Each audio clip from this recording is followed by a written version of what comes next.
விஜய் மாதிரி 1000 பேர் நம்ம வரலாறுல பார்த்தோம்.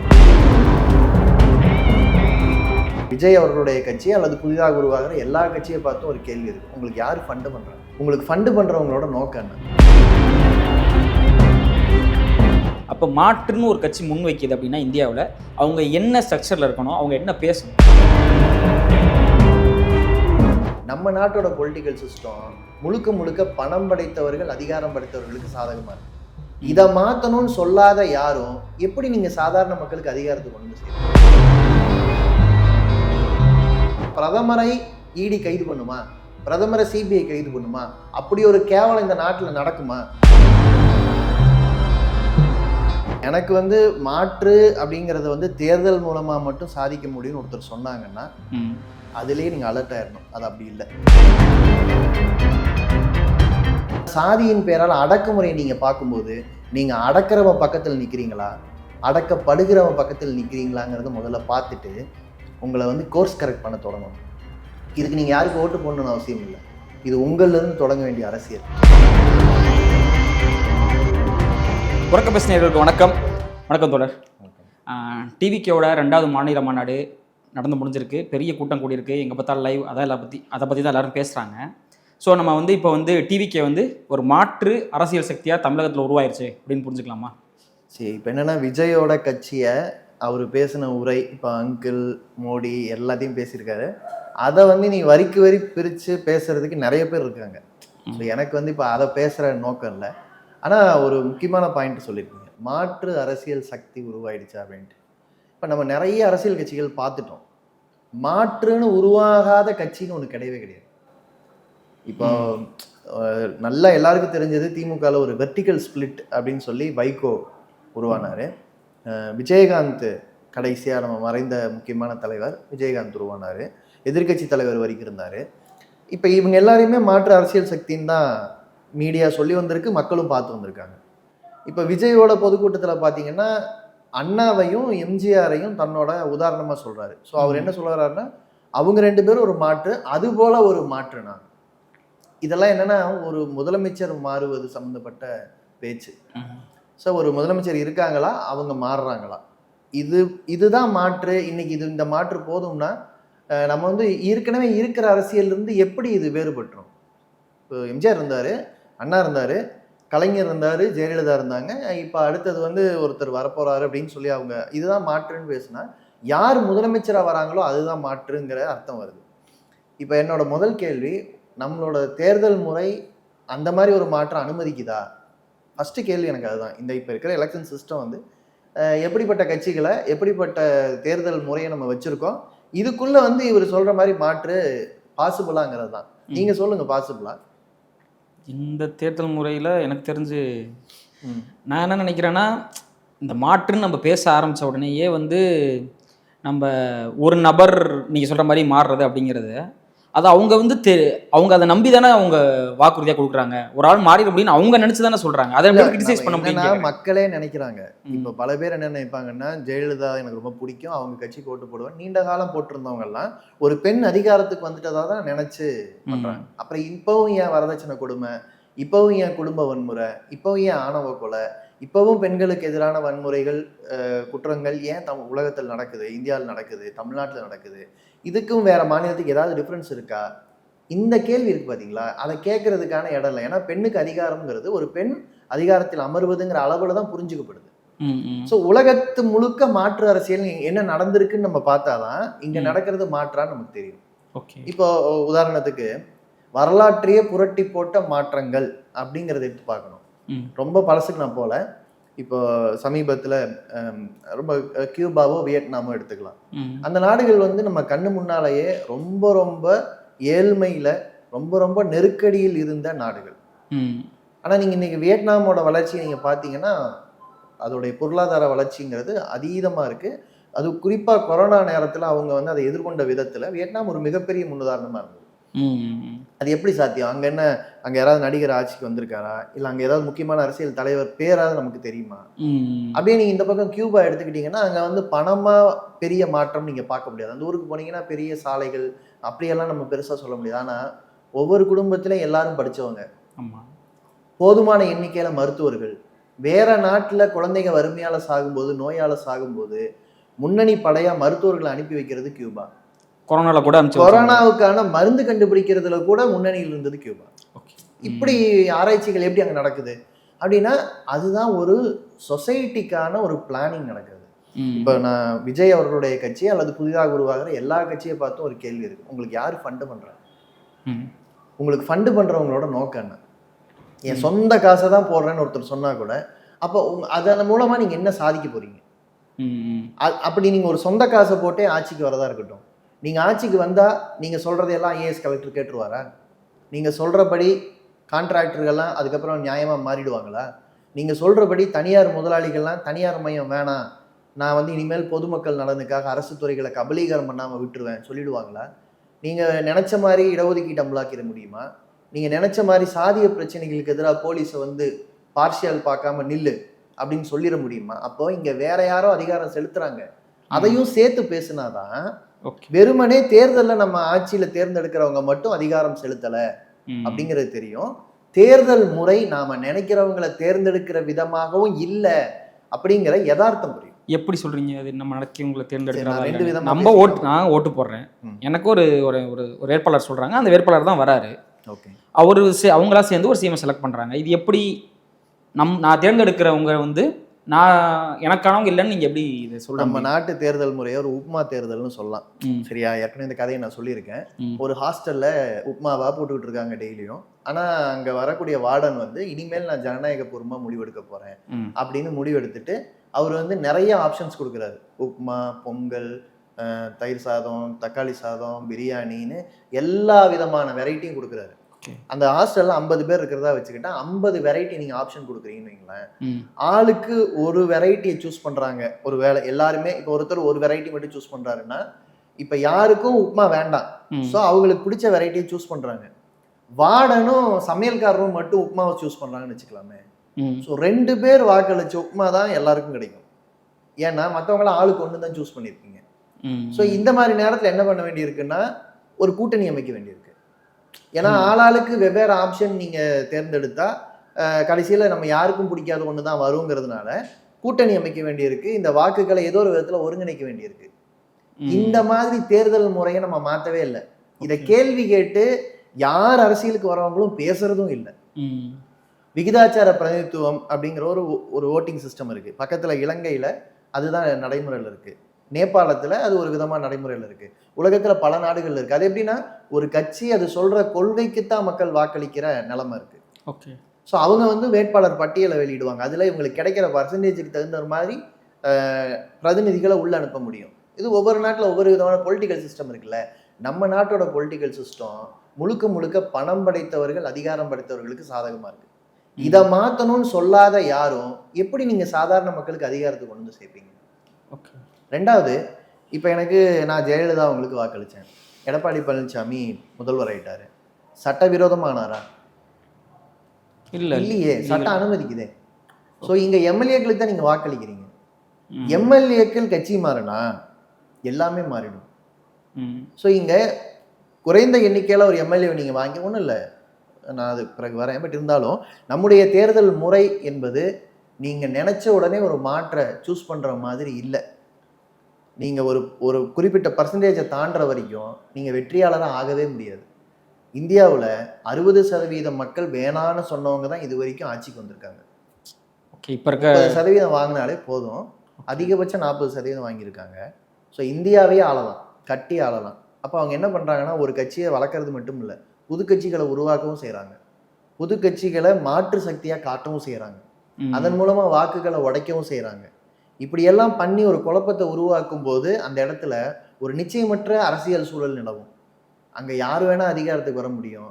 நம்முடைய மக்கள் அதுக்கு பழக்கப்பட்டு போயிட்டதுனால தேர்தலில் முறைகேடு நடந்தாலும், தேர்தலில் இது போல் வந்து ஒரு போதாமை இருந்தாலும் சரி நாமெல்லாம் ஓட்டு போட்டு தான் இவங்களை எலெக்ட் பண்ணோம் அப்படிங்கிற ஒரு பொது மனநிலைக்கு போயிடுறோம். இந்த மனநிலையை கேள்வி ஏற்காத அரசியல் கட்சிகளால் மாற்ற கொடுக்க முடியாது. ஓகே. ஏன்னா அதுக்கான சாத்தியம் இல்லை, அதை நோக்கி அவங்க நெருங்க முடியாது. மாற்றுன்னு பேசினா இந்த விஷயங்கள்லேருந்து பேசணும் அப்படின்னு சொல்றீங்க. நிச்சயமா இதை பேசாம நீங்க மக்களுடைய வாக்கு உங்களுடைய முடிவுகளில் ரெஃப்ளெக்ட் ஆகாத ஒரு சூழலை வச்சுக்கிட்டு இதே மக்கள்கிட்ட போய் நீ எனக்கு ஓட்டு போடு, நம்ம மாற்ற கொண்டு வந்துடலாம், வாங்க எல்லாரும் சேர்ந்து பண்ணுவோம்னு சொல்றது வந்து ஒரு இல்லாத ஜனநாயகத்து மேல கூடுதலான நம்பிக்கையை கொடுக்கறது. நான் மொத்தமா இந்த ஜனநாயகமே மோசம்னு சொல்லல, இதுக்குள்ள சில வாய்ப்புகள் இருக்கலாம். ஆனா இந்த குறைந்தபட்ச வாய்ப்புக்கு உட்பட்டு தான் நீங்க வேலை பார்க்கணும். அப்போ ஒட்டுமொத்த மாற்றம்னு வரும்போது தேர்தலை தாண்டி பேசித்தான் ஆகணும். தேர்தலை தாண்டி பேசலைன்னா ஜாதி அமைப்பு முறை எப்படி எதிர்ப்பீங்க? எலெக்ஷன்ல ஆட்சிக்கு வர ஒரு கட்சி ஜாதி ஒழிப்பை பேசியே வந்திருந்தாலும் அது ஜாதியை ஒழிச்சிருமா? முடியாது. சமுதாயத்துல நிலவக்கூடிய அடிப்படையான சில கட்டமைப்புகளை உடைக்காம நீங்க ஜாதியை உடைக்க முடியாது. பாலின பாகுபாட ஒவ்வொரு வீட்டுக்குள்ளேயும் நம்ம பூந்து உரையாட வேண்டியிருக்கு. இதுக்கான உறுதி இல்லாத ஒரு தலைவர், நீண்ட காலமா அப்படிப்பட்ட தலைவர்களை தான் நம்ம பார்த்துட்டு இருக்கோம். அந்த தலைவர்களால் அதிகாரத்தை பிடிக்க முடியும், ஆனா சமுதாய மாற்றத்தை கொண்டு வர முடியாது. ஒரு கல்வியில அடிப்படை மாற்றத்தை கொண்டு வரணும்னா நீங்க எவ்வளவு நீண்ட காலம் உழைக்க வேண்டியிருக்கு. ஸோ இது இப்போ இந்த பிரச்சனையிலிருந்து நம்ம பேசலாம். அதுக்கப்புறம் நம்ம இன்னும் பல உதாரணங்கள் இருக்கு. நம்ம அடுத்தடுத்த கேள்விகள் நம்ம அதை நோக்கி போகலாம். இப்போ நீங்கள் சொன்னதுலேருந்து மாற்றுன்னு சொல்லிட்டு இவங்க சொன்ன ஐஏஎஸ் கேட்டுருவாங்களா, இவங்க ஜாதி சிஸ்டம்க்கு எதிராக அவங்களால என்ன பண்ண முடியும்னு சொல்லி கேட்டிங்களே, அப்போ மாற்றுன்னு ஒரு கட்சி முன் வைக்கிது அப்படின்னா இந்தியாவில் அவங்க என்ன ஸ்ட்ரக்சரில் இருக்கணும், அவங்க என்ன பேசணும், நீங்களே சொல்லுங்கள். இல்லை, பொதுவாக உலகம் முழுக்க வரலாறு எப்படி மாறி வந்திருக்குன்னா, இந்த கட்டமைப்புக்குள்ளேயே மாற்றங்கள் நடந்து வரல. கட்டமைப்பு உருவானதே மக்கள் போராடின பிறகுதான். நீங்கள் இந்தியான்னு ஒரு கன்ஸ்ட்ரக்ஷன், ஒரு ஸ்ட்ரக்சர் இருக்கிறதுக்கு 79 வருஷத்துக்கு முன்னால் நம்ம விடுதலை பெற்று அப்புறம் ஒரு அரசமைப்பு அவை கூடி அரசமைப்பு சட்டத்தை உருவாக்கி இந்த பொலிட்டிக்கல் சிஸ்டத்தை உருவாக்குறோம். ஆனால் அதுக்கு முன்னாலே அரசியல் கட்சிகள் இருந்துச்சு. அந்த கட்சிகளுக்கு தேசிய இயக்கமாக அது இருந்துச்சு, மாநிலத்தில் பல்வேறு சமூக விடுதலை பேசுகிற இயக்கமாக இருந்துச்சு. இந்த விடுதலையை ஆதரிக்காத காட்டி கொடுக்குற இயக்கங்கள் கூட இங்கே செயல்பட்டு இருந்திருக்காங்க. இவங்க எல்லாம் சேர்ந்து முன்னாள் ராஜாக்கள், சமஸ்தானங்களுடைய தலைவர்கள், இவங்க எல்லாம் சேர்ந்து ஒரு குழப்படியான ஒரு இந்தியா தான் மெல்ல மெல்ல மக்கள் ஆட்சி பெறுகிற, மக்கள் ஆட்சியை நோக்கி நகருகிற ஒரு இந்தியாவாக மாறிச்சு.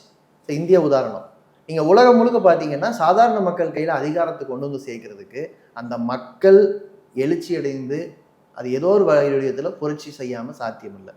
அது பிரெஞ்சு ரெவல்யூஷன் மாதிரியான புரட்சிகளாக இருந்தாலும் சரி, நம்ம நிறைய பார்த்துருக்கிற கம்யூனிச சோசியலிச புரட்சிகளாக இருந்தாலும் சரி, ஆட்சியை மக்கள் கைப்பற்றுகிற ஒரு இடத்துக்கு போகிற வரைக்கும் அங்கே அடிப்படை மாற்றம் நடந்ததே கிடையாது.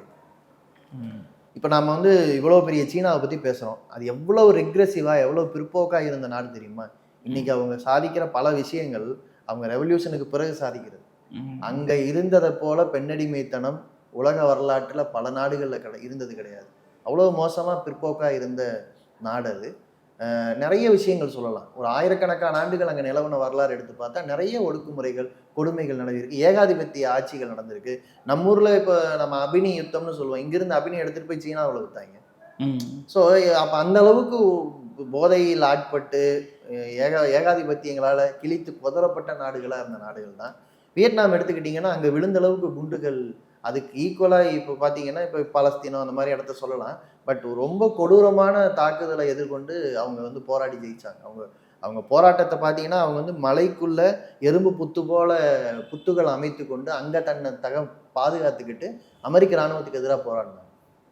ஸோ இந்த இந்த இந்த இந்த நாயகர்கள் இருக்காங்கல்ல, இவங்க தான் ஹிஸ்டாரிக்கல் நாயகர்கள்.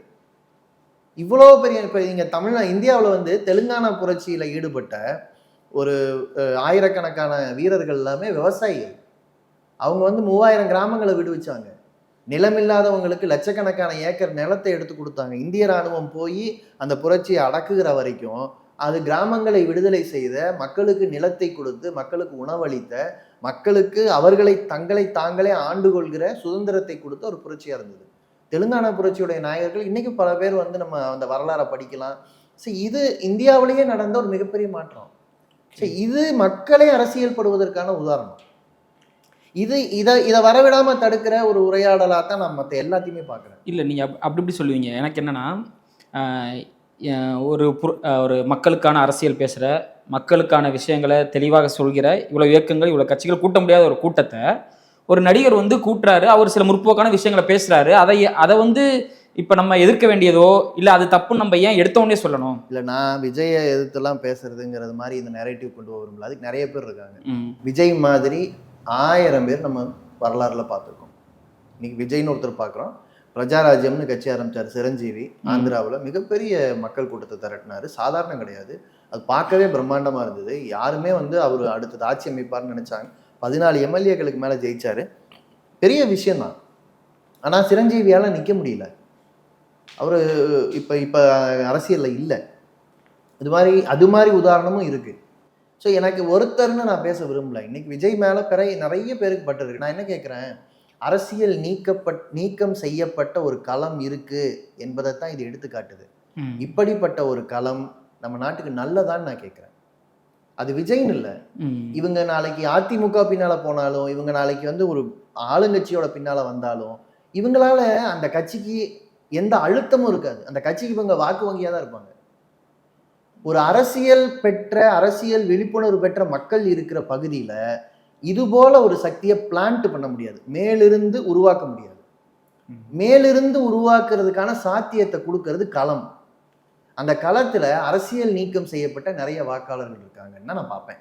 அதுதான் நம்ம நாட்டுக்கு ஆபத்தே தவிர விஜய் பிரச்சனை கிடையாது. இது மாதிரி 100 பேர் வரலாம். ஆனா கீழே ஒரு அரசியல் மையப்பட்ட களம் இருந்தா அது எழுப்புற கேள்விக்கு அவங்க தன்னோட அரசியலை அமைச்சு கொண்டாக வேண்டிய கட்டாயம் இருக்கும். இப்ப தமிழ்நாட்டு அரசியல் நீக்கம் செய்யப்பட்ட வாக்காளர்கள் எவ்வளவு பேருங்கிறது தான் நம்ம முன்னால் இருக்கிற கவலை. அது விஜய்க்காக நான் சொல்லலை. அது எல்லா கட்சிகள்லையும் அரசியல் நீக்கம் செய்யப்பட்டவர்கள்னு ஒரு பகுதி இருப்பாங்க தான். அந்த பகுதிங்கிறது என்னைக்கும் வந்து அரசியலை வலுப்படுத்தாது. எப்பயிலேருந்து எப்படி பார்த்தீங்கன்னா மொத்த தமிழ்நாடுமே அரசியல் நீக்கம் செய்யப்பட்டிருக்கு. இந்தியா முழுக்கவே நடிகர்கள் வந்து ரைஸ் ஆகுறாங்க. உலகம் முழுக்கவே கூட நடிகர்கள் வந்து எலெக்ஷன்ஸ்ல பாலிடிக்ஸ்ல வராங்க. அப்போ உலகம் முழுக்கவே அரசியல் நீக்கம் செய்யப்பட்டுருச்சுன்னு சொல்றீங்களா? இல்ல அதாவது அரசியல் நீக்கம்ங்கிறது எப்படி புரிஞ்சுக்கணும்னா, அரசியலே அவங்களுக்கு கிடையாதுன்னு இல்லை. அதனுடைய அடிப்படைகளை இப்ப நமக்கு ஒரு லிமிடேஷன் இருக்குல்ல, இந்த லிமிடேஷனுக்குள்ளதான் நம்ம செயல்படுறோங்கிறத முதல்ல புரிஞ்சுக்க வேண்டியிருக்கு. அதுதான் நான் தேர்தல் முறையை பத்தி சொன்னேன். இந்த தேர்தல் முறையை தாண்டி நீங்க ஒன்றை சாதிக்கணும். ஒன்றும் இல்லை, சீமான் சொல்றாரு, நான் வந்து இலங்கையை மிரட்டணும்னா நான் வந்து இவங்களை எல்லாம் சிறையில் அடைச்சிட்டு கக்கத்தில் வச்சுக்கிட்டு உட்காந்துப்பேன்னு ஒரு சில உதாரணங்கள்லாம் சொல்லியிருக்கிறாருல. நான் வந்து அமைதியாக உட்காந்துப்பேன், வரட்டும் நீ வாடா பேசுவோம் அப்படின்னு சொல்றாரா. அது நம்ம சட்டத்தின்படி செய்ய முடியாது. ஒரு கவர்மெண்ட் மிஷினரி செய்யாது. அப்போ நீங்கள் அதை கேட்டு கைதட்ட ஒரு செக்ஷன் இருக்காங்கன்னு சொன்னால் நான் சீமானோட பிரச்சனையாக பார்க்க மாட்டேன். அவரும் ஒரு சில 1000 பேரோட ஒரு பகுதியாக அவர் இருக்காரு. அதே மாதிரி ஒரு தமிழ் தேசியம் அப்படிங்கிற ஒரு முக்கியமான முழக்கம் இங்கே இருக்குது. ஆனால் அந்த தமிழ் தேசியம்ங்கிற அந்த உணர்வு மொழிவழி தேசிய இனங்கள் என்பது உலகம் முழுக்க உருவானதோட பின்னணியில் உருவாச்சு. அதுக்கு ஒரு ஹிஸ்டாரிக்கல் கான்டெக்ஸ்ட் இருக்குது. நீங்கள் வந்து இப்போ இங்கிலாந்துங்கிறது ஆங்கிலம் பேசுகிற ஒரு நாடு, அமெரிக்காவும் ஆங்கிலம் பேசுகிற ஒரு நாடு. இங்கிலாந்தை சுற்றி இருக்கிற பகுதிகளில் மொழிவாரியாக நாடுகள் எப்படி உருவாச்சு? நம்ம அதுதான் முதல்ல ஆரம்பிக்கிற புள்ளியாக இருக்க முடியும். இப்போ இந்தியாவை எடுத்துக்கிட்டிங்கன்னா, இந்தியா ஒரு மல்டிநேஷ்னல் கண்ட்ரி. இது எப்படி மல்டிநேஷ்னல் கண்ட்ரியாக உருவாச்சு? இங்கே பல மொழி பேசுகிற ஒரு நாடு எப்படி உருவாச்சு? இதை எப்படி வந்து இத்தனை வருஷமாக கட்டுக்கோப்பாக கொண்டு போக முடியுது? அப்போ இதுக்கு யார் பேஸ் போட்டா? இந்த பேஸ் எங்கிருந்து வந்துச்சுங்கிறத வந்து புரிஞ்சுக்கலன்னா, நாம் வெறும் மொழிவழி தேசியம்னு பேசுனோம்னா, தமிழ் மொழி பேசுகிறவங்களாம் எனக்கு ஓட்டு போடு, தெலுங்கு பேசுகிறவங்களாம் ஆப்போசிட்டில் ஓட்டு போடுன்னு சொல்கிறதா மாறி போயிடும். உங்கள் வீட்டில் என்ன 2 மொழி பேசுகிற குடும்பம் இருந்தால் அப்போ அவங்களுக்கு 2 அடையாளமா? ஸோ இங்கே வந்து சிக்கல் அங்கே வந்துடும். இப்போ ஒரே மொழி பேசினாலும் நம்மளும் பாண்டிச்சேரி வேறவங்க பாண்டிச்சேரி மாநில உரிமை கேட்குறாங்க. எப்படி இதை புரிஞ்சுக்க வேணாமா நம்ம? ஸோ இந்த ஹிஸ்ட்ரியை புரிஞ்சுக்காம நீங்கள் பாலிடிக்ஸ் எப்படி பார்ப்பீங்க? ஸோ அதனால தான் சொன்னேன், இது சீமானா, விஜயா, ஈவன் திமுக அதிமுகவா, இது பிரச்சனை இல்லை. அரசியல் நீக்கம் செய்யப்பட்ட அரசியலாக நாம் அதை பேசக்கூடாது. இப்போ பாருங்க, இப்போ ஒன்றிய அரசாங்கம் என்ன முடிவு பண்ணுது? முதலமைச்சரை ஒருத்தர் தேர்ந்தெடுக்கப்படுறாரு. 30 நாள் அவர் சிறையில் விசாரணை கைதியாக இருந்தால் கூட போதும். 30 நாள் அவர் சிறையில் இருந்தால் ஆட்டோமேட்டிக்காக அவரை வந்து முதல்வர் பதவியிலிருந்து நீக்கிடலாம் அப்படின்னு சட்டம் கொண்டு வராங்க. அது பிரதமருக்கும் பொருந்துன்றாங்க. ஆனால் பிரதமரை இடி கைது பண்ணுமா? பிரதமரை சிபிஐ கைது பண்ணுமா? அப்படி ஒரு கேவலம் இந்த நாட்டில் நடக்குமா? அப்போ முதல்வரை கைது பண்ணக்கூடாது. அந்த ப்ரொடெக்ஷன் நம்ம கொடுக்கணும். முதல்வர் என்பவர் வந்து நியாயமாக நடந்துக்கிறதுக்கு பொலிட்டிக்கல் சிஸ்டம் தான் இருக்கணும். ஆனால் இங்கே என்ன இருக்கு? எந்த முதலமைச்சர் ஒரு சொத்து குவிப்பு வழக்குள்ள A1 கைதியாக இருந்தாங்களோ அவங்க ஃபோட்டோவை போட்டுக்கிட்டு அவங்களோட கூட்டணி சேர்ந்துக்கிட்டு தமிழ்நாட்டில் எலெக்ஷன் பிரச்சாரமும் பண்ணிக்கிட்டு, இன்னொரு பக்கம் நாங்கள் அரசியலில் மொராலிட்டி கொண்டு வர போகிறோம் அப்படின்னு சொல்லி இப்படி ஒரு சட்டத்தை கொண்டு வந்து எதிர்கட்சிகளை முடக்குவதற்கு வேலையும் செய்ய முடியுது. இப்போ இது 2 நடந்துகிட்டு இருக்கும்போது நீங்கள் இதை பற்றி பேசாமல் நீங்கள் மாநில உரிமை பேச முடியுமா? மசூதிக்குள்ளே பூந்து நீங்கள் வந்து வட இந்தியாவில் மசூதிக்குள்ளே புகுந்து இங்கே வந்து எங்களுக்கு இந்து கோயில் இருந்ததுன்னு சொல்லி ரகலை பண்ணுற அளவு வந்து கூடிக்கிட்டே இருக்கு. தினசரி செய்தி வருது இந்த மாதிரி செய்திகள். இது நடந்துட்டு இருக்கும்போது தமிழ்நாடு நாங்கள் வந்து மதசார்பற்ற மண்ணுங்க, தமிழ்நாட்டில் எனக்கு ஓட்டு போடுங்க அப்படின்னு கேட்கறது எந்த அளவில் மதசார்புன்னு பேசுறதா இருக்கும்? இப்போ இந்தியாவில் எங்கே வேணால் நடந்துட்டு இருக்கலாம், அங்கே நடக்கும்போது கேட்க மாட்டேன். இப்போ விவசாயிகள் போராட்டம் நடந்துட்டு இருந்தது இல்லை, இந்த போராட்டம் நடந்த போது இவங்கெல்லாம் இந்த மாற்று அரசியல்லாம் என்ன செஞ்சுட்டு இருந்தாங்க? நான் இது யாரும் ஒருத்தரை பார்த்து கேட்கலாம். மாற்றுங்கிறது இந்த கேள்விகளை எழுப்பாம வராது. நீங்க விளைவிச்ச பொருளுக்கு குறைந்தபட்ச விலை கொடுக்கணுங்கிற சட்டம் வேணும்னு ஒரு எழுச்சி இந்த நாட்டில் நடக்கலைன்னா நீங்க எந்த விவசாய நலனுக்கு நீங்க பேசி என்ன பயன்? நீங்க விவசாய வேஷம் போட்டு என்ன பிரயோஜனம்? எம்எஸ்பிக்கு இன்னைக்கு வரைக்கும் சட்டம் கிடையாது. ஒரு பெருமுதலாளி அவருடைய பொருளை ஒரு 10 பைசா குறைவா வித்துக்கோ, மார்க்கெட்ல டிமாண்ட் இருக்கு, ஆனா 10 பைசா குறைவா வின்னு சொன்னா விட்டுருவாரா? பெட்ரோல் டீசல் விலையை சர்வதேச மார்க்கெட்டுக்கு இந்த மாதிரி குறைங்கன்னு சொன்னா இந்தியாவில் இருக்கிற எந்த பெருமுதலாளியாவது ஒத்துக்குவாரா? ஆனா விவசாயி அவருடைய லாபத்திற்கும் குறைவான குறைந்தபட்ச விலை நிர்ணயிக்கப்பட்டு அதுக்குள்ளதான் அவர் போட்டிக்கிட்டு இருக்கு. இப்ப அந்த நிலைமையில விவசாயி மட்டும் ஏன் தவிக்கிறாரு? ஏன்னா இங்க மக்களுக்கும் வாங்க சுத்தி இல்லை. அரசு தான் வாங்கி 2 பக்கமும் பிரச்சனையை சால்வ் பண்ண வேண்டியிருக்கு. அப்ப அந்த இடத்துல அரசுடைய தலையீடு ஒரு சட்டப்பூர்வமான தலையீடா, உரிமைப்பூர்வமான தலையீடா இருக்கணும்னு பேசாத எந்த அரசியல் கட்சி நான் மாற்று கொண்டு வர போறேன்னா எப்படி பண்ண முடியும்? ஓகே, கடைசியாக ஒரு கேள்வி. இப்போ நான் வந்து எங்கள் ஊரில் போய் பார்க்குறப்ப வீட்டில் இருக்கவங்க ஃப்ரெண்ட்ஸு ஃபேமிலியில் என்ன சொல்கிறாங்கன்னா, மாறி மாறி இவங்க தான் ஆட்சிக்கு வராங்க, புதுசாக ஒருத்தர் வராரு, அவர் ஓட்டு போடுறேன், இதில் என்ன தப்பு இருக்குது அப்படின்னு சொல்லி கேட்குறாங்க. இப்போ நீங்கள் வந்து மாற்றுக்கு இவ்வளோ பெரிய டெஃபினேஷன் கொடுக்குறீங்க, இவ்வளோ விஷயங்கள் இருக்குது, ஹிஸ்டாரிக்கலாக சொல்கிறீங்க, அந்த நாட்டில் நடந்தது சொல்கிறீங்க, இவ்வளோ சொல்கிறீங்க. இப்போ ஒரு ஓட்டருக்கு, ஒரு சாதாரண சிட்டிசனுக்கு மாற்றுன்னு ஒரு கட்சி முன்வைக்குதுன்னா இதெல்லாம் தான்ப்பா இண்டிகேட்டர்ஸ் அப்படின்னு சில செக்லிஸ்ட் கொடுக்க முடியுமா? இல்லை, எனக்கு வந்து மாற்று அப்படிங்கிறத வந்து தேர்தல் மூலமாக மட்டும் சாதிக்க முடியும்னு ஒருத்தர் சொன்னாங்கன்னா அதுலேயே நீங்கள் அலர்ட் ஆயிடணும். அது அப்படி இல்லை. Okay, point 1. 2வது வந்து தேர்தலுக்கு சில லிமிட்டட் வாய்ப்புகள் இருக்குது, அதை நம்ம புரிஞ்சுக்கணும். எனவே நம்மளுடைய வாக்கு ஒட்டுமொத்தத்தில் யாருக்கு செலுத்தினா குறைந்தபட்ச நன்மையை கொடுக்கும் என்று யோசிக்கிற நிலைமையில தான் நம்ம இருக்கிறோம்.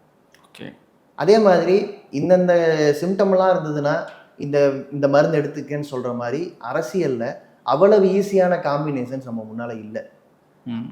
அப்போ அரசியல் நீங்கள் பார்க்கணுன்னா முதல் விஷயம் வாக்களிக்கிறதுக்கெல்லாம் முன்னால் தொடங்கிடணும். தேர்தல் நேரத்தில் மட்டும் அதை பார்க்கக்கூடாது. ஏன்னா இப்போ நிறைய ஜிம்மிக்ஸ் வருவாங்க. ஸோ சாதாரணமாக உங்கள் ஊரில் இருக்கக்கூடிய அடிப்படை பிரச்சனைகளுக்கு தீர்வு தேட தொடங்குங்க. அப்போ தெரியும் அரசியல்ங்கிறது ஒரு புது களத்தில் விரிவடைகிறது. இப்போ ஒரு பெண், சாதாரண பெண்கிட்ட அரசியல் பேசும்போது முதல் கேள்வி, உங்கள் வீட்டிலேருந்து படிக்க வர்றதுங்கிற சாதாரண விஷயத்தில் உங்கள் அண்ணனுக்கோ இல்லை உங்கள் தம்பிக்கோ உங்களுக்கோ இருக்கிற இடையில இருக்கிற பார்ஷியாலிட்டியை என்னைக்கு உங்கள் மனசு கேள்வி தொடங்குதோ அன்னைக்கு உங்களோட அரசியல் தொடங்குதுன்னு தான் நான் சொல்கிறேன். அந்த கேள்வியே இல்லைன்னு வச்சுக்கலாம், அவங்க அரசியல் பெற்றதான்னு சொல்ல முடியாது. ஆனால் என்னைக்கு இந்த பார்ஷியாலிட்டியை பற்றி அவங்க கேள்வி கேட்க தொடங்கலாம் அப்போவே அரசியல் தொடங்கிடுது. ஆனால் அதிலிருந்து விடுதலை அடைகிறது தான் இருக்கிறதுலே கஷ்டம். சொந்த குடும்பத்தில் நிலவர பார்ஷியாலிட்டியிலிருந்து ஒரு பெண்ணோ ஒரு அம்மாவோ ஒரு அத்தையோ யாரோ ஒருத்தங்க அவங்க விடுதலை அடைகிறது தான் கஷ்டம். அதே மாதிரி ஒரு சாதி இல்லைன்னு நம்ம வளர்க்கப்படுற இந்த குழந்தைங்க எந்த நொடியில் சாதிங்கிறது தன்னோட முன்னால் ஒரு அடக்குமுறையை, நீங்கள் சாதி அடையாளத்தையே நம்ம தவிர்க்க முடியாது. நீங்கள் கல்யாணத்துக்கு போனால் காதுகுத்துக்கு போனால் வந்துடும். ஆனால் சாதியின் பேரால் அடக்குமுறையை நீங்கள் பார்க்கும்போது நீங்கள் அடக்கிறவன் பக்கத்தில் நிற்கிறீங்களா அடக்கப்படுகிறவன் பக்கத்தில் நிற்கிறீங்களாங்கிறத முதல்ல பார்த்துட்டு உங்களை வந்து கோர்ஸ் கரெக்ட் பண்ண தொடங்கணும். இதுக்கு நீங்கள் யாருக்கு ஓட்டு போடணும்னு அவசியம் இல்லை. இது உங்களிலிருந்து தொடங்க வேண்டிய அரசியல். இந்த மாதிரி அடிப்படையான விஷயம். நீங்கள் வேலைன்னு தேடி போகிறீங்க, வேலைங்கிறப்போ நம்ம எடுத்தோன்னே இந்த சமுதாயம் நமக்கு எதுக்கு பழக்குது? உனக்கு எதுவும் இல்லை, நீ டிமாண்ட் பண்ணாத, கிடைக்கிற வேலையை செய், இதுக்கு தானே இந்த சமுதாயம் பழக்குது. அப்படி இருந்தால் இந்த சமுதாயம் வந்து சாதாரணமாக ஒரு வளர்ந்த மனிதனாக ஒத்துக்குமா? சிம்பிள் டேர்ம்ஸில் சொல்லணும், ஒரு ஆணாக இருந்தால் பொண்ணு கொடுக்குமா? ஒரு பொண்ணாக இருந்தால் அந்த வேலைக்கு தொடர்ந்து போன்னு சொல்லுமா? சொல்லாது. இல்லை, 10,000 ரூபா வேலைக்கு போனால் போன்னு சொல்லாது, 1,00,000 ரூபா வேலைக்கு போனால் போன்னு சொல்லும். அப்போ எப்படி? பணம் தானே தீர்மானிக்குது. அந்த பணத்துக்கு பின்னால் இருக்கிற கணக்கீடை தெரிஞ்சுக்கங்க. பேசிக் சம்பளம்னா என்ன, டிஏனா என்ன, அதர் அலவன்சஸ்னால் என்ன, அந்த உரிமை எப்படி வந்தது, ஒரு மெட்ரோபாலிட்டன் சிட்டியில் ஏன் சம்பளம் அதிகமாக இருக்குது, மற்ற நகரங்களில் ஏன் கம்மியாக இருக்குது, வாடகை படினா என்ன, அதை யார் போராடி வாங்கினா, 8 மணி நேரத்துக்கு மேலே வேலை செஞ்சால் அதை எதிர்க்கிறதுக்கான உரிமையை உங்கள் சட்டம் எப்படி கொடுத்துச்சு? அதை தனியாக ஒரு தொழிலாளியோ இல்லை தனியாக ஒரு எம்எல்ஏவோ எம்பியோ இதை உருவாக்குனாங்களா, இல்லை எல்லாரும் சேர்ந்து போராடி வாங்கினாங்களா? அந்த போராட்டத்தை அவங்க எவ்வளோ கஷ்டப்பட்டு செஞ்சாங்க? அன்னைக்கு செஞ்சப்போ அவங்க சங்கம் சேர்ந்தா இன்னைக்கு இருக்கிற பேசிக் ப்ரொடக்ஷனாவது அவங்களுக்கு இருந்ததா? உதாரணத்துக்கு அடுத்த மாதம் வஉசியோடைய நினைவு நாள். வஉசி நினைப்போம் நம்ம. இப்போ வஉசி எடுத்துக்கிட்டிங்கன்னா இந்தியாவிலேயே முதல் அரசியல் வேலை நிறுத்தத்தை தலைமையேற்று நடத்தினவர் வஉசி. அவருக்கு பின்னால் வந்து தொழிலாளிகள் வந்து தூத்துக்குடியில் இருக்கக்கூடிய சாதாரண ஆலை தொழிலாளிகள், பிரிட்டிஷ் கீழே வேலை பார்த்தவங்க நின்னாங்க. அந்த தொழிலாளிகள் வேலையை விட்டு நிற்கும் போது அவங்களுக்கு அடுத்த வேலை சோத்துக்கு எதுவும் வழி கிடையாது. வஉசி லிட்டரலாக பிச்சை எடுத்தார். எல்லா அந்த ஊரில் இருக்கிற வணிகர்கள்ட்ட எல்லாம் போய் சாப்பாட்டுக்கான பொருட்களை திரட்டி மொத்தமாக உணவை சமைச்சு இவங்களுக்கெல்லாம் கொடுத்து இந்த போராட்டத்தை சஸ்டெயின் பண்ண வச்சு. ஆனால் அந்த போராட்டம் ஜெயிச்சது பிரிட்டிஷ்க்கு எதிராக. அன்னைக்கு சட்டம் கிடையாது, அன்னைக்கு வந்து தொழிலாளர் பாதுகாப்புக்கான ஏற்பாடுகள் கிடையாது. ஆனால் அந்த போராட்டம் ஜெயிச்சது. அப்படிப்பட்ட வஉசி இன்னைக்கு என்னவா இருக்காரு? அந்த வஉசியை ஜாதிய தலைவராக பார்த்தாங்கன்னா, இப்படி சுருக்குன அரசியலை நம்ம பார்த்துக்கிட்டு இருந்தோம், வேடிக்கை பார்த்துட்டு இருந்தோம்னா அதுதான் அரசியல் நீக்கம் செய்யப்பட்டதுன்னு நான் சொல்றேன். இதை நீங்க வேடிக்கை பார்க்குறீங்களா? யாரெல்லாம் தேசிய இயக்கத்தோட தலைவரோ, யாரெல்லாம் விடுதலை இயக்கத்தோட தலைவரோ அவங்கள ஜாதிய தலைவராக மாற்றுவாங்க. உங்களுக்கு அதுல சொரணையே இருக்காதுன்னு சொன்னா அப்ப இங்க அரசியல் நீக்கம் செய்யப்பட்ட அடையாளங்கள் மட்டும்தானே இருக்கு. ஒரு மொழியை பத்தி பேசினாலே உங்ககிட்ட ஓட்டு வாங்கிட முடியும்னு சொன்னா அந்த மொழியை பாதுகாக்க வேற என்ன செய்யணும்? அந்த மொழி உணர்வு எப்படி உருவாச்சு? அதோட அடித்தளம் என்ன? அந்த மொழி உணர்வை தாண்டியும் நாம உருவாக்க வேண்டிய மனித உணர்வுங்கிறது எப்படி அதோட இணைஞ்சு நிக்குது? இந்த பாயிண்ட் நீங்க பார்க்க தவறுனீங்கன்னா வெறும் வெறியூட்டப்பட்ட ஒரு கூட்டமா மாறிடுவீங்க. மதத்தின் பேரால உங்களை வெறி ஊட்டியே ஓட்டு வாங்கிட முடியும் அப்படின்னு சொன்னா அந்த எலெக்ஷனுக்கு மட்டும் ஓட்டு போடுற ஆளா தான் நீங்க இருப்பீங்க. அப்ப அது அரசியல் நீக்கம் செய்யப்பட்ட நிலைமை தானே. அப்ப உரிமைகளின் அரசியல் என்று பேசும்போது தான் பேசிக்கா ஒரு கேள்வி வரும். உரிமையின் மீது ஓட்டு போட்டவருக்கு உரிமை கிடைச்சுதாங்கிறது வேற கேள்வி. ஆனா கிடைக்கலன்னா அவருக்கு தெரியும். சமூக நீதியின் பேரால ஓட்டு போட்டவருக்கு சமூக நீதி ஒரு அரசு தவறும் போது அவருக்கு சொரணை இருக்கும், அவர் கேட்பாரு. இதுதான் அரசியல் நீக்கம் செய்யப்பட்டவருக்கும் அரசியல் பட்டவருக்குமான வித்தியாசம். ஸோ உரிமையின் பெயரால் ஓட்டு போட வேண்டும் என்பதுதான் பேசிக்கா நீங்க கேட்ட கேள்விக்கு நான் சொல்ற பதில். உரிமையின் பெயரால் தான் உங்க அரசியல் நடவடிக்கைகள் இருக்கணும். உரிமையின் பெயரால தான் இந்த வாக்களிக்கிற முடிவை நீங்க எடுத்தாக வேண்டும். ஓகே, இன்னும் ஒரு கேள்வி. இப்போ நீங்கள் சொல்கிறத வச்சு எல்லாமே பார்த்தா மாற்று அரசியல் அப்படிங்கிறத நீங்கள் சொன்ன அடையாளங்களுக்குள்ள வச்சு பார்த்தா இடதுசாரிகள் தான் வந்து இந்தியாவில் பேசிகிட்டு இருக்காங்க. தமிழ்நாட்டிலையும் சரி அப்படி தான்.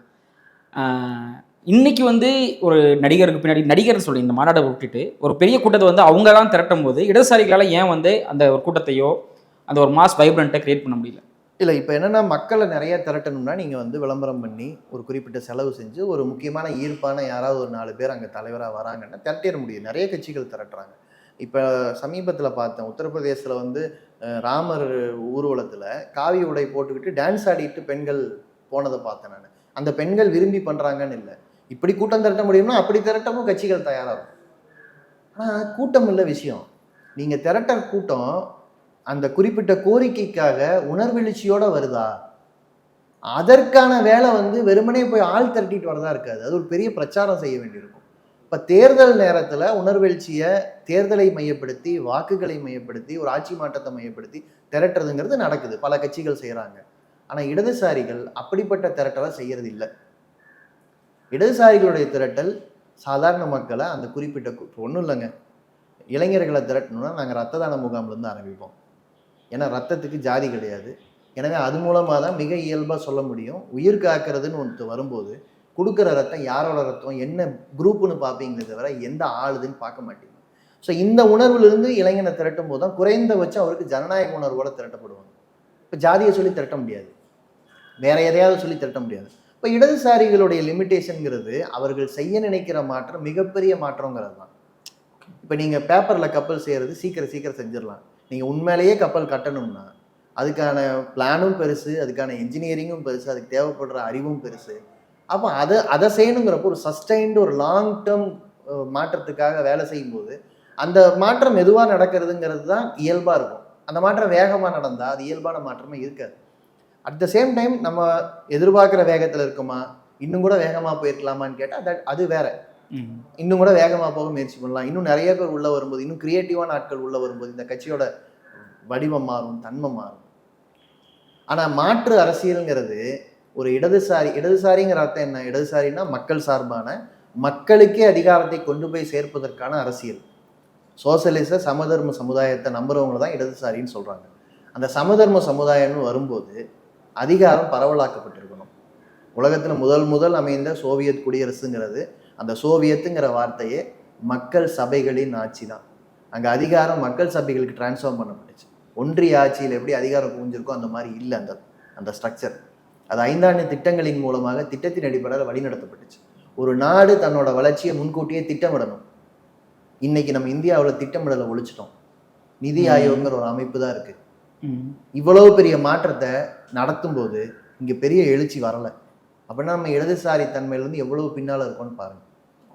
அதனாலதான் விவசாயிகள் போய் ஒரு 3 சட்டத்தை வேணான்னு போராடும் போது அதை பத்தி கண்டுக்காம இருக்கு ஒரு அரசாங்கம். கடைசியில இப்போ வந்து அந்த 3 சட்டத்தை வேணான்னு சொல்லி நீக்கிட்டாங்க. ஆனா கொடுத்த வாக்குறுதியை நிறைவேற்றலை. குறைந்தபட்ச ஆதார விலை வேணுங்கிறது நிறைவேற்றலை. அப்போ அதுக்காக இன்னும் விவசாயிகள் போராட்ட நிலைமை இருக்கு. இது மாதிரி நிறைய சொல்லலாம். ஆனா மாற்று அரசியல் என்பது எங்கிருந்து தொடங்க வேண்டுமோ அங்க அந்த விதை விழுந்தா மட்டும்தான் அது முளைக்குமே தவிர அவசர அடியா ஒரு குரோட்டன் செடி வளர்க்குற மாதிரி மாமரத்தை வளர்க்க முடியாது. நன்றி தொடர்.